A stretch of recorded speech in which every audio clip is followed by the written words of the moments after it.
Ito po kami pakit ng nagpatong rock sa Barangay Cuyambay.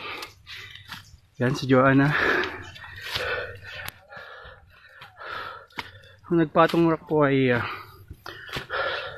from sa registration is about 2.3 kilometers.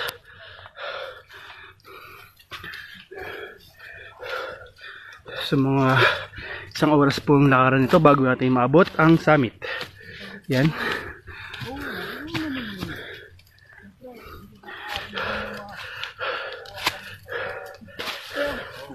Yan. Mas mataas pa guys yung nakita natin kanina.